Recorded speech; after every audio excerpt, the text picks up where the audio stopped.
함께 봉독한 말씀을 통해서 축복을 얻기 위해 목마른 자가 되라라고 하는 제목으로 말씀을 나누도록 하겠습니다. 오늘 함께 읽었던 이 오병이어의 기적이 일어났던 이 사건은 굉장히 중요한 메시지를 우리에게 전하고 있습니다. 그래서 많은 신학자들이 교회론에 있어서 이 오병이어 기적만큼 강한 메시지가 없다라고 할 정도로 이 메시지는 굉장히 중요하고 핵심이 있는 말씀이기도 합니다. 이 보리떡 5개와 물고기 2마리는 숫자적으로는 많아 보이는 듯 하지만 어린아이가 가지고 있었던 작은 도시락에 지나지 않죠.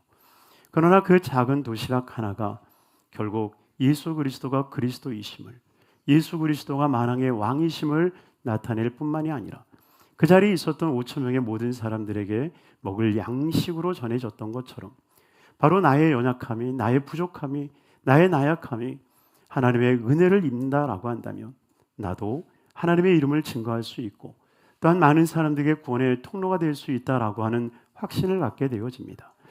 부디 저와 여러분들에게 이 확신과 이 은혜가 있게 되기를 주님으로 축원합니다. 그 은혜가 무엇인지 오늘 본문을 통해서 나누려고 하는데요. 첫째는 주님이 우리를 불쌍히 여기셨다라고 말씀하고 계십니다. 오늘 본문에 참 재미있는 장면이 나와요. 예수님께서 제자들의 보고를 받으시고 제자들을 보면서 야, 너희 피곤해 보인다. 좀 쉬자 하고 한적한 곳을 가기 위해서 배를 타고 건너편으로 가시게 되어집니다. 그런데 건너편으로 가는 그 제자들의 모습을 보고 예수님이다, 제자들이다 하고 많은 사람들이 예수님을 따라가는데 오히려 배를 타고 건너편으로 간 사람보다 걸어서 뛰어서 예수님을 향해서 간 사람들이 더 빨리 간 것을 보게 되거든요. 오늘 본문 33절의 말씀입니다. 함께 읽겠습니다. 그들이 가는 것을 보고 많은 사람들이 그인 줄 안지라 모든 고을로부터 도보로 그곳을 달려와 그들보다 먼저 갔더라. 할렐루야. 예수님의 기적보다 더 기적 같아요. 어떻게 배 타고 가는 것보다 더 빨리 뛸 수 있지? 야, 올림픽이 그때 있었으면 아마 금메달은 따놓은 단상인데. 여러분 그런 생각 들지 않습니까? 그래서 저는 이것을 보면서 그런 생각이 들어요. 아, 갈급함이 낳은 영적 축진법이구나.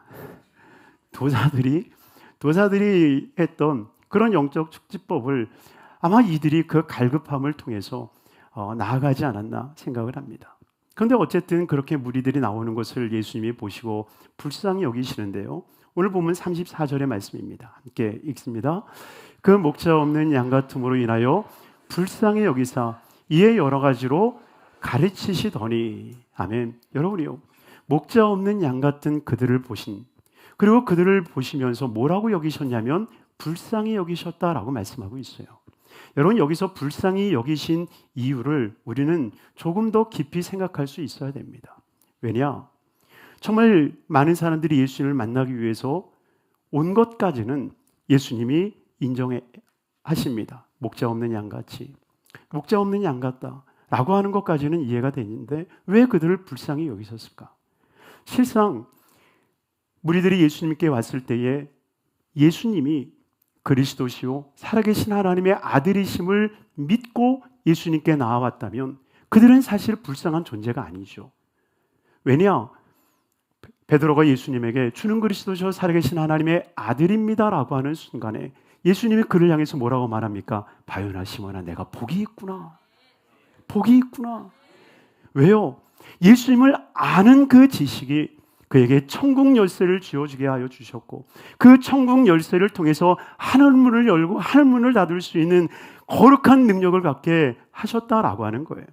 그러니 예수 그리스도가 누구신지를 깨닫고 그 앞에 나아가는 자는 복이 있는 줄로 믿습니다. 여러분들이 정말 예수 그리스도 앞에 나온 이 놀라운 사실이 복이 있음을 깨닫게 되기를 주님으로 축원합니다. 그러나 예수님께서는 그들을 향해서 불쌍히 여기셨다라고 말씀을 하시는데 왜 불쌍히 여기셨을까요? 본문에 나와 있는 것처럼 그들은 목자 없는 양이었기 때문에 그렇습니다.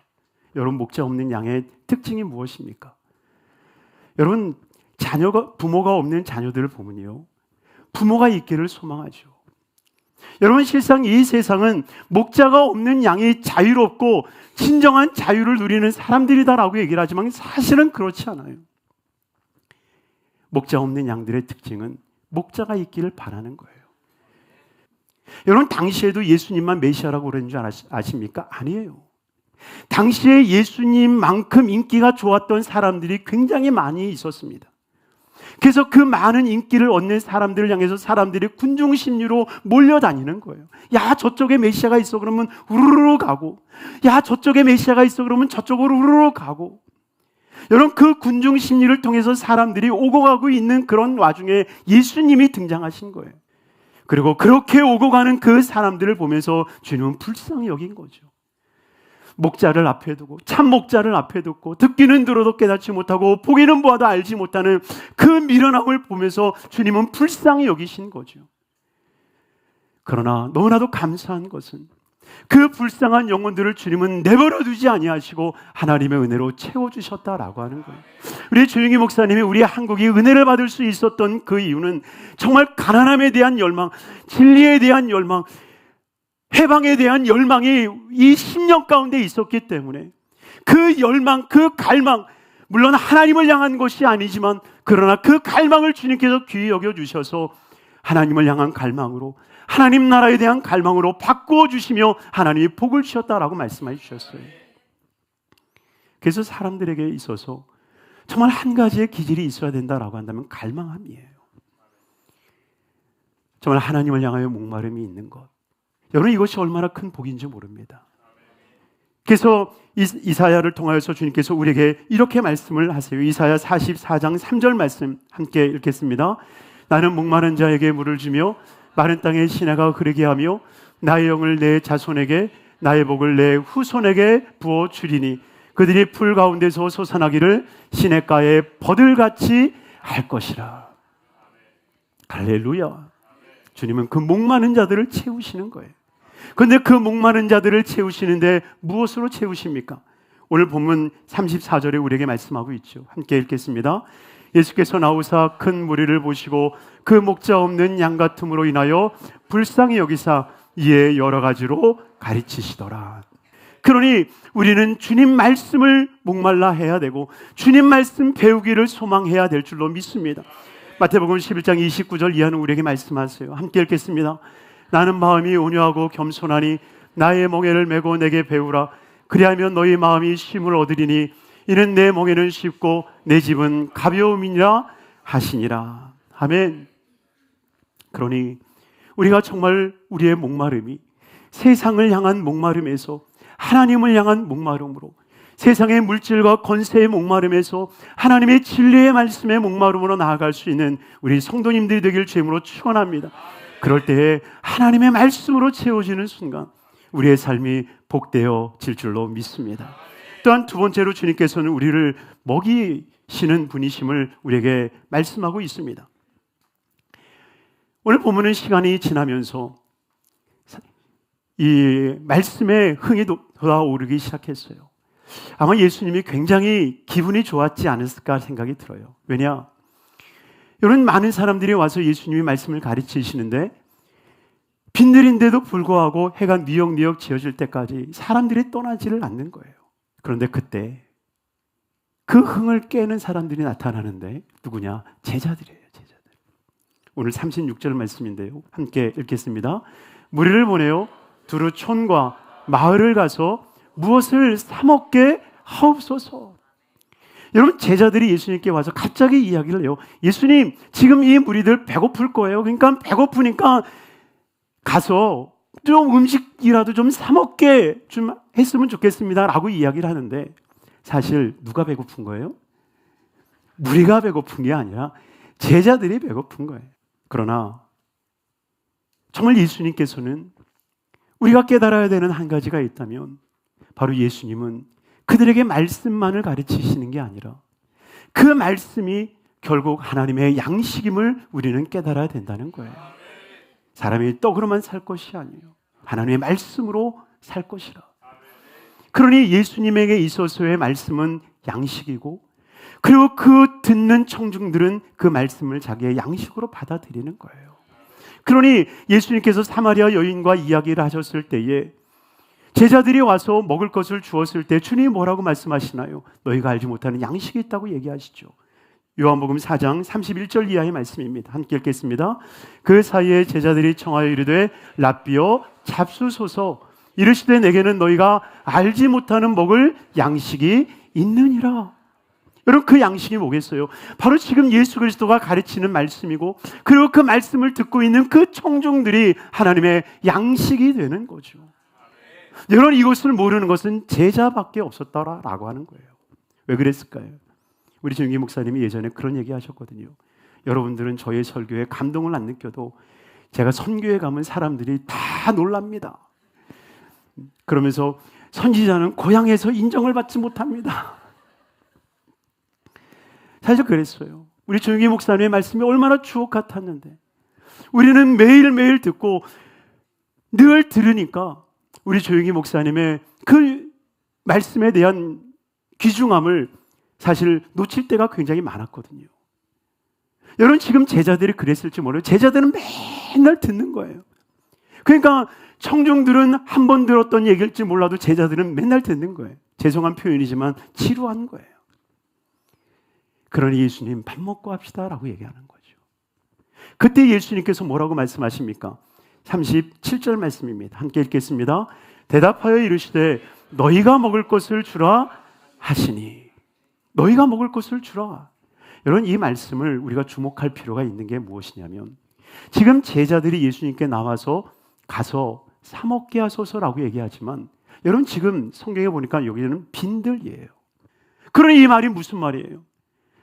제자들이 지금 이 많은 사람들이 가서 먹을 것을 사 먹게 하소서라고 하였을 때에 돈이 없는 것과 돈이 있어도 먹을 것을 살 곳이 없다라고 하는 그 불가능한 얘기를 너희가 하지 않았느냐라고 주님이 말씀하고 있는 거죠. 이해가 되십니까? 여러분, 그러니 지금 제자들을 향해서 주님은 어쩌면 꾸짖고 있다라고 하는 거예요. 너희가 왜 불가능한 것을 이 사람들에게 하라라고 얘기를 하느냐? 200데나리온이 어디에 있으며 200데나리온이 있은들 이 많은 것을 살 수 있는 곳이 어디 있느냐? 너희들도 생각할 때 이것이 불가능하다고 생각하지 않느냐? 그런데 왜 이 사람들에게 그 짐을 지우느냐라고 주님이 책망하고 있는 것입니다.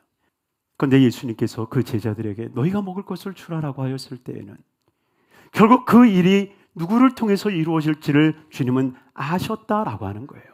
그리고 그 말씀의 명령권자가 우리에게 그 일을 이루실 것을 믿고 나아갈 수 있는 우리 귀한 성도님들이 되시기를 주님의 이름으로 축원합니다. 그리고 마지막 세 번째로 우리에게 말씀하시는 거예요. 우리를 위해서 기도하시는 주님이 있다. 오늘 41절의 말씀인데요, 41절 함께 읽겠습니다. 예수께서 떡 5개와 물고기 2마리를 가지사 하늘을 우러러 축사하시고. 제자들이 불가능하다고 이야기했던 그 뒤에 예수님이 너희가 먹을 것이 얼마나 있는지 보고 와라 라고 얘기를 하시죠.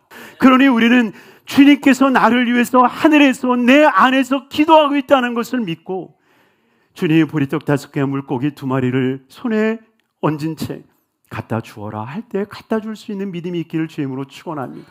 사람들은 얘기합니다. 내 손에 12광줄이, 사람들이 먹고 남은 그 12광주리가 있어야 나는 갖다 줄 겁니다 라고 얘기하는 사람들이 있습니다. 그러나 주님의 법칙은 그것이 아닙니다. 내 기도를 믿느냐? 내가 축사한 것을 믿느냐? 그러면 보리떡 5개, 물고기 2마리를 들고 세상을 향하여 나아가라. 여러분, 그 믿음을 가지고 나아가는 신령들을 통해서 주님은 이 놀라운 오병이의 기적을 이루어 가시는 거예요. 그러니 진정 저와 여러분들의 삶을 통해서 반드시 예수님이 기도하셨던, 우리 안에서 말할 수 없는 탄식으로 기도하시는 그 성령님의 기도가 이루어지는 삶이 되기를 주임으로 축원합니다.